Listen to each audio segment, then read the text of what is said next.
There is a story told to strike fear in the hearts of children, campers, and adults alike, of an immortal and crazed maniac who lives his life with the sole purpose of exacting violent revenge. He is a warning against the dangers of the wild unknown, of breaking the rules, and being careless. He lives in the woods, though you will never see him unless it's too late. At night, you may hear his maniacal laughter and disturbing cries coming from the forest. He wants revenge, and his name is Cropsey.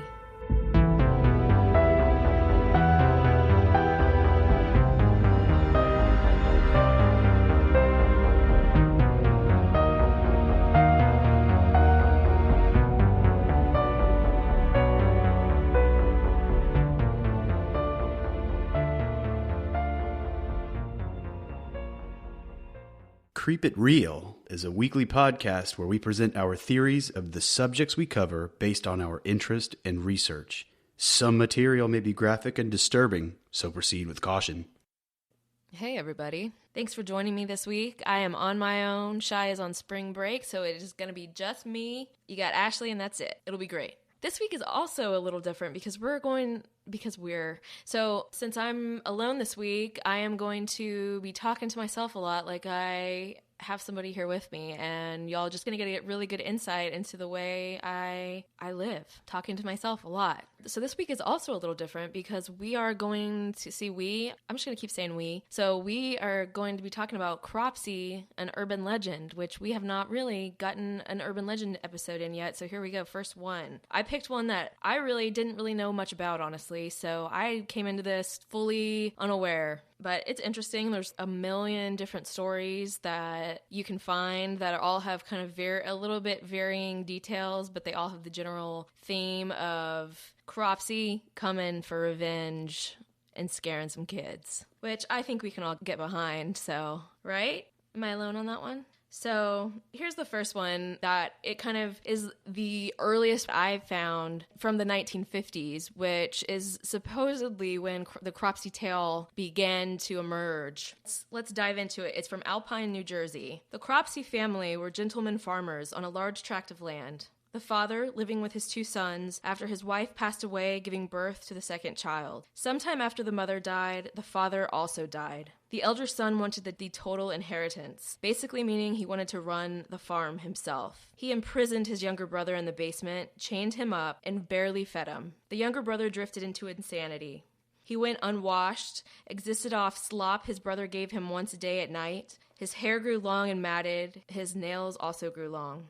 One night, enraged, when the older brother came to feed him, the younger brother pounced. He killed and dismembered his brother and freed himself from chains. His leg had become malformed from the maniacal which was on his leg for so long, and he took an axe that he had used for dismembering his brother and fled the farm into the night. While roaming the woods, he came across a Boy Scout camp. Soon after, Boy Scouts began disappearing, one by one. Cropsey was taking the Boy Scouts back to his farm to dismember and devour. You could hear Cropsey at night walking around the camp, dragging his injured leg.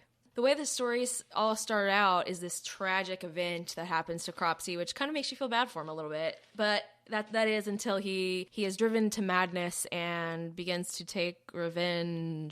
Here is another one I found that was from the 1960s in New York. It is a little bit shorter. George Cropsey was a well-respected member of the community and a civil-minded lawyer. But one night, Boy Scouts set a fire that raged out of control to the point it reached Cropsey's family's home and killed his wife and children. Cropsey's face was horribly burned when he tried to save his family. When he was unable, he disappeared into the woods carrying an axe. He later reemerged to stalk Boy Scouts in that area, taking them into the woods and chopping them to bits. There, he would leave his name drawn in blood on their skin. I don't want to be chopped into bits. That's the stories that they were telling kids. I'm sure they still do, so those are the stories that you're getting told as a camper to make you stay in line and don't be a little jerk and light fires that get out of control because you're going to end up burning someone's family, dude. So the Cropsey maniac was this story that was used at schools and summer camps to kind of reinforce the behavior that they wanted from the students or the campers from the get-go. like I said earlier, it's local to New York, New Jersey, Massachusetts, Pennsylvania, New England, New York area. And that is because oftentimes these children were actually sent to summer camp for weeks on end in the summer because they are living in the city for the rest of the year where they really don't have a lot of outdoor exposure. And this was their way to be exposed to nature and the outdoors and experience things that they're not able to do typically. So these kids are coming from, city living and being kind of thrust into what is probably for most of them an amazing experience. I mean, it would be for me, but still it's always going to be a little intimidating, especially if you never do it. And there's all these aspects that you have no idea about. And so to keep these kids, first to kind of instill a little bit of healthy fear into them, set some ground rules, emphasize some things that are dangerous that you need to be taking caution when you're taking part of, like fire or gun ranges and things like that. So another aspect of telling this Cropsey tale to the campers was to kind of establish solidarity amongst the group. They're all coming from different places, probably a lot of them don't know each other yet. You're all coming together to build this temporary community, and this story was just kind of helping to build that solidarity and also give them kind of a common enemy that they can think of as an outsider who they can all kind of rally against, which would be obviously Cropsey. I don't necessarily love the idea of feeling like you have to rally against an outsider, but I know that is a way to unite. It's not always for a necessarily great cause though. But here in this story, I think we can all safely say that rallying against Cropsey we're okay with. So maybe not after his tragic dive into madness, but before, So this legend was heard by all of these children in a critical time of their childhood development and kind of when they're forming their ideas about life and their perspective on life. So it actually has played a huge part of forming those perspectives and opinions in so many people from these areas. It's actually really interesting to think about. Or they grew up hearing this folklore of Cropsey and the reasons why his victims became his victims, and they just really ended up shaping how they think about the world, which is just really kind of incredible when you think about it. When we're talking about folklore, that's just pretty cool how much you can see how that plays a part in everyday life, even though you may not think about it. And like I mentioned earlier, there are a million variations of this story, so many, and they all really depend on where you're being told this story. So it's very localized to the place where you are. If you're in Boy Scout camp in Crystal Lake in New York, then this is where Cropsey is. If you're living by the Willowbrook State Mental Institution, that's where Cropsey is, living in the tunnels under the mental institution. A lot of the time he's living in the woods, so whatever camp you're at, he's in the woods there. So the basic premise of every Cropsey tale really begins with Cropsey being this well-respected member of society. He endures this tragic loss of wife, children. He then becomes insane and vanishes from wherever he had been living before, and then returns weeks later vowing revenge on whoever it is he believes has caused him this great loss. Then he is unable to be caught. The authorities attempt to catch him. Everybody attempts to catch him and are unable. And he is either mortally wounded and manages to live, or he dies and continues to haunt the location where the story is being told. As campers, you're then kind of told that he is lurking out in the wilderness or wherever you are, in the tunnels of the mental institution or in the old barn by the road, where you shouldn't go by yourself or at all. And there's always the possibility that Cropsey is there to come and get you. So it's really used as a way to kind of rein them in, like I said. So the Cropsey story, obviously, as you can probably infer from the details, is really used to instill fear in the children who it's being told to. It was generally being told to children, though it was also, some variations were told at a junior college and also a college. So it really ranged Like I was saying, there are some different variations and they teach different lessons, and obviously depending on where you're being told, if you're going to like a technical college, it really probably doesn't make a lot of sense to say that Cropsey's family died in a huge fire because of irresponsibility. You know, probably would make more sense to say there was a mechanical accident or his family got hit by a car or something. So in the fire story where his family dies because of fire, obviously that kind of shows the campers there is real danger in being irresponsible with fire. Here they are. They may not have a lot of exposure to an open fire like that, and don't burn yourself or don't burn the woods down, dude, because you might end up making Cropsey. And a lot of the stories really kind of emphasize the dangers of being alone, so they really want to instill the thought of campers sticking together and not separating to stick in their heads, which I definitely understand that one. We saw last week how, not that it was their fault, but how the Dyatlov group, how separating ended up really being a damaging aspect of their situation. In the police's failure to catch Cropsey, because in almost all the variations of the story, the police are unable to really help. In most variations of the story, while the police are unable to really do anything effective to catch Cropsey, one of the counselors is able to apprehend him long enough to cause some injury to him, which then enables the cops to be able to get him and either encircle him with fire or riddle him with bullets or whatever way that they in the story end up attempting to kill Cropsey. And when the smoke clears, his body's not there. So they're still unable to catch him. And it kind of tells the campers that, what you think may be the way that you're protected in the city is not the way that you're protected out in the woods. And the police are no match for the Cropsey maniac in the woods. And you better watch your butt, because you don't know what's going on out here. Which, helps them be a little more cautious and not just running around willy-nilly, stepping on rattlesnakes and falling off a cliff.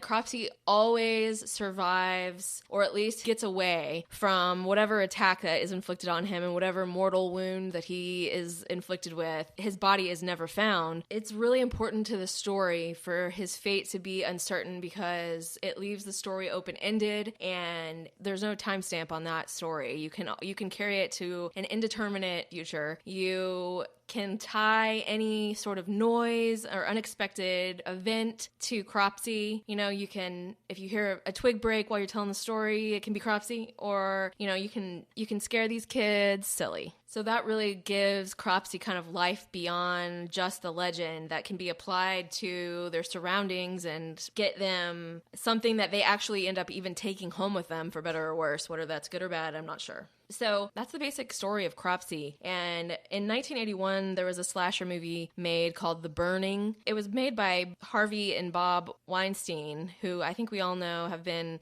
disgraced and are now bankrupt, I think filing for bankruptcy and blacklisted. Though I have to say that Wind River was a really amazing movie, and you should all go see it, as a side note. Even though it's a Weinstein movie, oh man, it's good. Anyway, I'm sorry, that's totally irrelevant to the situation. Well, sort of. So back in 1981, Harvey Weinstein was just a secret creep in the bad way, creeping on people, and it wasn't so openly known, and obviously not to excuse his behavior, but I'm going to talk about this movie for a second. So they are native New Yorkers, and they based this movie, The Burning, off of the legend of the Cropsey maniac. It takes place at Camp Blackfoot, and it features a campground caretaker called Cropsey. So Cropsey is one day horribly burned by some campers playing a really cool practical joke. It gets out of control and burns Cropsey's face and body terribly. So what a funny practical joke. He vanishes and then later returns to take revenge on the campers that did this to him. So the Cropsey in The Burning, he targets promiscuous teens who leave the camp to go get it on in the forest as his victims, which I'm like, really, Harvey Weinstein,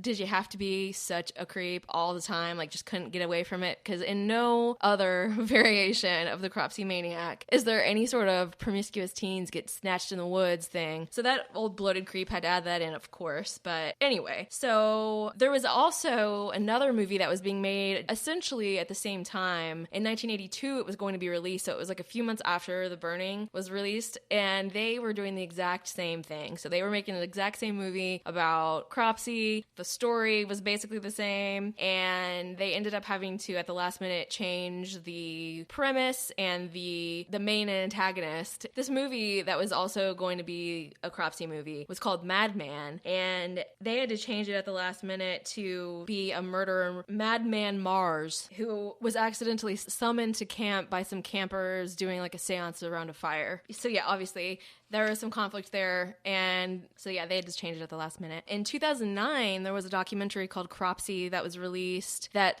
tried to kind of tie the urban legend into some real life events that took place in the 80s. And it was made by a couple of New Yorkers who had grown up hearing the Cropsey story. And in that version, it was really localized to where they grew up, which was Staten Island, where the Cropsey maniac was an escaped mental patient who escaped the Willowbrook State Mental Institution and resided in the tunnels under the hospital. And so that Cropsey would come out and snatch children who were disobedient or had, gone out when they shouldn't have or skipped school or something like that. And he would snatch those kids and kill them. But what ended up happening in 1980 was that some actual children in Staten Island ended up being kidnapped, and they couldn't find them. And the community had kind of was able to band together and unite against this enemy that they nicknamed Cropsey, because like I had mentioned earlier, these adults had then been hearing the story for 20 years, started when they were children, told at summer camp or school about Cropsey. And so then the community just nicknamed this actual real life kidnapper Cropsey. And they actually used it like as a way to kind of band together and unite, which is cool. I'm up for that whenever that can happen. And, in this case, the police weren't really able to stop the kidnappings because they couldn't find the person who was doing it. And it ended up being that the community itself was more effective when they were able to band together and had strength in numbers against this threat. I didn't want to make this urban legend episode really be about the man who may or may not be the one who committed these kidnappings and murders. I know that 5 children were kidnapped. Only a few of their bodies were actually found, and they ended up pinning it on a man who worked at the Willowbrook State Mental Institution and had some connections to multiple victims in different ways. Like his aunt had lived in an apartment complex with one. He had been seen with a few of the people who had gone missing, and he is now in prison for life. But I've seen some disputes about whether or not he was actually guilty or if they could prove that he actually committed some of these crimes. Either way about it, he was convicted and is in prison. So this story was really very localized to that Staten Island area, and they call him the real life Cropsey. And if you look up anything about this topic online, you're going to find a lot of stuff about that man, calling him the real life Cropsey and things of that nature. But really, that's actually separate from the Cropsey urban legend. That's just someone who was nicknamed the Cropsey so that the community of that area could really band together against this terrible person. So Cropsey, like I mentioned, was really localized just wherever you heard the story. So there were New York summer camps like Crystal Lake Camp, Camp Lakota. There was Beaver Kill State Park, Brooklyn Ethical Culture School, Harcum Junior College in Pennsylvania. It spans a wide area, this story. It really does. And I'm sure there are places all over the country where there's a Cropsey-like story. So some of the variations of the Cropsey story, aside from the location, are the jobs that Cropsey had. So in some, he's a farmer, or he's a civil-minded judge, a retired businessman, he's a guard at a camp, or like the head of the security police. Always a position where he's respected until the tragedy. The deaths of his family are always accidental. There's one where his only child drowns while boating with a camper. In another variation, his daughter, who is his only family, drowns during a cookout with some campers. In another, his daughter is out walking at school on her lunch break, and she's frightened by some boys making a fire, so she runs away, falls, is knocked unconscious, and is burned in the fire as it spreads. There's another story where where one of his 3 sons falls down the side of a hill and accidentally is killed by a skull fracture. A younger child is killed when campers at a rifle range, one of their guns misfires. There are a lot of out-of-control fires, that is for sure. A lot of the variations are a fire rages out of control, reaches the house where Cropsey's wife and daughter are residing and burns them alive. Or there's a car accident. So Cropsey, in every variation, he always reacts pathologically to this tragedy. So he freaks out, turns white, runs from the area screaming he's going to get revenge, or he goes to pieces and turns really pale and runs away. He beats somebody to death or hacks somebody to death and runs into the wilderness. He goes yelling and screaming and screams like he's going to take revenge on the Boy Scouts, or he stops speaking altogether, stares off in a kind of a trance-like state for hours and then disappears, and always just has in some way or another has ended up going stark raving mad. And now his only goal in life is to seek and take revenge on his enemies who had caused this great tragedy to befall him. And it's at this point when he begins his bloody revenge. So he is either hacking Boy Scouts to bits with the hatchet, or he stabs girls in the woods. There's a lot of stabbing, a lot of writing his name in blood on their skin, or burning his name on their body. In one kind of funny variation, he leaves like a little business card with his name on it beside the body. In another, he's like laughing hysterically while he's stabbing a girl. All fairly frightening visuals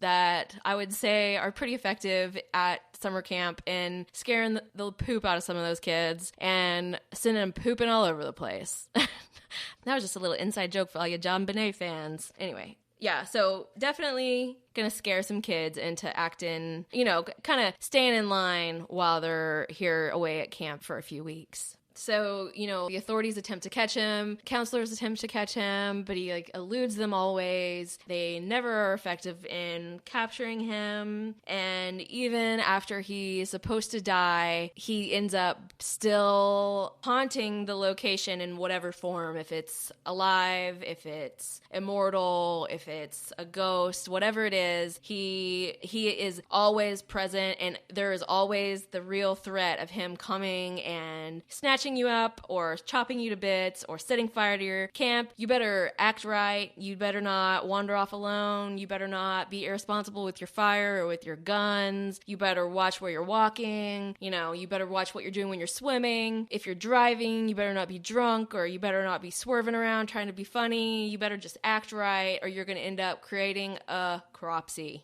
And nobody wants that. So, and then there's always the kind of ominous, he was seen every year on the anniversary of his wife's death. He's seen dragging his leg through the woods slowly, or every hour on the hour, every year on his wife's death, he screams from the woods in a maniacal way. There's always some reoccurring thing that happens perennially or is always a threat, and there's some of them it's don't go out alone or you're gonna get snatched. So you better, if you go out into the woods to collect firewood, you better take your friend with you, or Cropsey's gonna get you and chop you to bits, and then you might poop yourself. So there's always this local place where they can establish that Cropsey is haunting. And so wherever it's being told is where there's going to be some, either the woods or a barn or something like that, where Cropsey's going to be haunting forever. And you're always going to have to watch your P's and Q's, stay in line, or else Cropsey's going to come and he's crazy and he's going to get you and you might poop your pants. So in the final move of this tale, of this Cropsey legend, Cropsey haunts the neighborhood, the campgrounds, the woods. The word ghost is never used because he's not a ghost. He lives forever to haunt and take revenge. And when this was being told, they were always making sure that every little noise could be Cropsey out in the forest, dragging his leg or breaking a twig when he's trying to walk. Or one of the stories, they said that their counselor would go into the woods while someone was telling this and start laughing maniacally. Little ways to kind of get the story to give it a little extra oomph at the end and, scare the crap out of these kids. This story was really just used to help people, form some sort of solid solidarity, to ensure that they conform to some accepted cultural norms, like staying together, not leaving campgrounds. All the versions of the Cropsey story have the motif of a death of children as a punishment for disobedience or negligence, carelessness, whatever. They could die. It was, it was instilling the fear of death in their hearts, which, how sweet. So this Cropsey story is really a vital piece of modern folklore. And if that wouldn't creep you out when you were out in the woods as a kid, and I mean, I might be creeped out right now if someone told me that story while I was out in the woods. I love backpacking. Love it. And I mean, I'm talking, I want to hike out miles and miles and miles away from where I park so that I just get as far away from civilization as possible. It is the most liberating and exciting experience in the world. It is one of my absolute favorite things to do. But at the same time, there is always a moment whenever, it starts to become nighttime and you're getting settled at camp and you're like, what in the hell did I just do? It's slightly terrifying because you're really out in the middle of nowhere. And again, it's kind of like just a culture shock of civilization, and those kids would definitely be feeling that, especially considering that they were big time city kids, living in the city, going to the summer camps for a few weeks in the summer, getting in the outdoors for the first time in maybe months, maybe ever, maybe, in years. And in these tales of Cropsey were just used to help them not be careless, I suppose, and make any mistakes that could cost them or someone else their life. So it's just super interesting, in my opinion, to see it, how so many people, how they took the story and it ended up forming and shaping the way they view the world and their perspective on the world, and they're adults now and they still think about this Cropsey story because it was told to them at a time when they were really forming who they were as people, and this story helped form who they were. So, but it's definitely super fascinating to see how folklore can affect our society, our lives, our behaviors, our thoughts, without us even remotely realizing it. It's really interesting. So, and that is why I personally want to make this every so often we're going to do a urban legend episode where we just discuss some urban legend that is kind of a more broad topic than we typically do. But like I said, it's so integral to who we become as adults that I think it's definitely worth the time to hear these different folklores from different regions of the country and different actually regions of the world and see how that has helped shape who we become. So a lot of these people who I found that were interviewed who had told this story and had been told this story as children were adults who still think about these stories and don't do certain things because of them. There was a lady who worked at the school where she had gone and had been told the Cropsey story, and there is a shed where they keep lawn equipment and things of that nature, and she said, I would never walk by that shed. Back then, we would never walk by that shed. I wouldn't walk by there even if I had my friends with me. And the writer asked, well, you'd walk by there now, wouldn't you? And she said, oh, heavens no. So they really stick with us. In one of the other stories that from the Ethical Culture College, the woman says, now, if anyone from ethical culture walks by Cropsey's plot alone, Cropsey will get them. The writer asks, then you would never walk past there alone? And she says, of course not. Not with my friends either. So, I mean, this is another adult who has grown up hearing these stories. They are still in the area in which this story is kind of located, and they continue to do certain things in their life based off of this legend. So, I definitely am excited to do more of these legends and see how the different areas of the world and the United States are affected by them. So I would love to hear if anybody has any urban legends that they are interested in hearing about, and we can incorporate them in the future. Every 4 or 5 episodes, we'll probably do an urban legend episode, and they sometimes, this probably isn't going to be as long as our usual episodes, so it'll be a little bit shorter. But so that's it for today, guys. That's a short little, well, it was a more brief episode than usual. I probably didn't sound like I was about to blow a vein on this episode, but I think it's pretty creepy, and I got some really cool pictures to post. So I thank everybody for joining me today. Shai will be back next week on our next episode that is going to definitely be more true crime related. Again, I thank everybody so much for your reviews, and the ratings that you give us on iTunes and reviews are super important. They help us reach new listeners, and every single person that takes the time out to do that, I really appreciate it. I can't tell everybody how much I appreciate all your support. I know that I love hearing your opinions and comments that you have about the subjects that we cover on our episodes. So if you want to reach out to us and either give us your opinion about something or tell us a topic that you would be interested in hearing about, we have an email. It is creepitrealpod, P-O-D, so creepitrealpod@gmail.com, and you can find us on Instagram at creepitrealpod. Again, on Facebook, you can search for Creep It Real, and we have our Facebook up. You can listen to us. Well, wherever you're listening to us is probably a good start for you. But if you need more options, we're on iTunes, we're on Apple Podcasts, we're on Stitcher, we are on Podcast Addict, and Google Play as well. And I think that's all for now. I'll take Shai's spot today and say, creep it real out there, everybody. I'm going to end this with one of my favorite Cropsey stories that I found, and I will talk to you guys next week. Bye.